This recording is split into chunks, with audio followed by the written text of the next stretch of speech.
Hi, everyone. Welcome back to Notes in the Margins with Dr. Karen McGregor. I'm Dr. Karen McGregor. On this channel, I take what I'm reading and what I'm learning about and connect it to adult learners and higher education. While I make an effort to center adult learners on this channel, the lessons that I share are transferable across the sectors. Right now, we are getting unreasonable. We are working through the book Unreasonable Hospitality by Will Guidara, and in the last episode, I focused on running into David Hasselhoff, all of those painful moments of our lives when things aren't going well, these friction moments. And we I encouraged you to focus on doing a hospitality audit to look for these types of things in both your life and in the lives of the students you serve. In this episode, we're going to shift and we're going to go positive, which makes me so happy. We're going to be focusing on bespoke service and what good looks like. Well, let's go. I purposefully chose the word bespoke for this section because it really evokes a tailored, individualized, and intentional experience. We're not talking about one size fits all. We are looking to anticipate needs, not just to react. And when this happens, it makes people seen, known, and valued. Bespoke service isn't extra. It's service designed for the person in front of you. My first example of bespoke service comes from Disney. Disney is the gold standard for customer experience, and they focus on guest experience, safety, cleanliness, consistency, and then they add in a layer of surprise and delight moments, intentional design experiences, and really focusing on how can you make someone's day? How can you make someone's day while they're in the park? So I think that an example of them making my day was I was there with my daughter. She was 5 years old, and the princesses who she met and we waited in line for, 20, 30 in a very long time for Tinkerbell, they spent time talking to her, asking her questions, and really getting to know her. Those moments meant so much to my daughter, and they meant so much to me as we really spent the time in the parks, really fostering those memories together.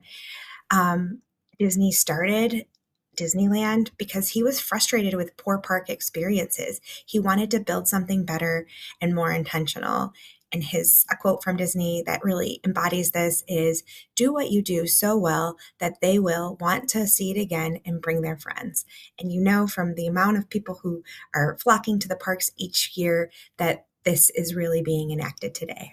Back in the book, Unreasonable Hospitality, Will shares his journey to the #1 space for best restaurant in the world, shifting from service to hospitality.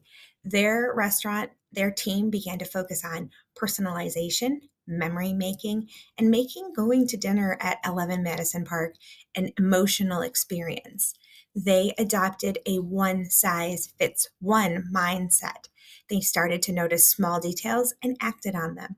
For example, if you were coming to 11 Madison Park and you had parked on the street, they would ask you when you were checking in and at the hostess stand, where did you park and what kind of car do you have?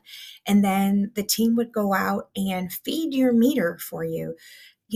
This is a small detail. It has nothing to do with the 4 courses of dinner that you're going to have, but it allows you to sit back, relax, and let the rest of the world fade away while you enjoy those custom moments and those unexpected touches. This goes beyond expectations. So the restaurant began to not just serve food, they designed moments that people would never forget. So to contrast those earlier Hasselhoff moments in my life, I want to tell you about when I went to PT. PT for me was a smooth and supportive environment.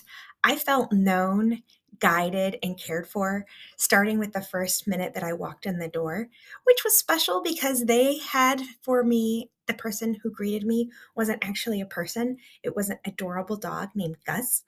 And he was there to monitor my progress and keep me entertained while I stretched, lunged, and did squats. There was a clear expectations and connected steps, and they did things to reduce friction, including texting me, making sure that I knew when my appointments were. They also made sure that my referral was intact and to make sure that I had all the paperwork in hand that I needed to make sure that it got back so that I could schedule my MRI appropriately. They also, just the atmosphere was so fun, always fun music playing. It was kind of a big gym atmosphere, so you felt like you were going to the gym, not to the doctor. And the different therapists would joke with each other and with the clients. There was a board that had a question of the day, and it would say something like, if you could only eat one dessert for the rest of your life, what would it be? Or if you could be an Olympic athlete, what sport would you do? So it just kind of created some distraction and some levity in the face of what is actually quite painful and a monotonous sort of thing that you don't want to do. It made the environment of going there more enjoyable.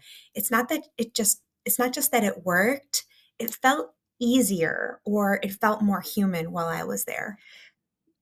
So now it's time for me to connect this back to higher education. And I'm going to just put it out there that higher education, in many ways, is a service industry.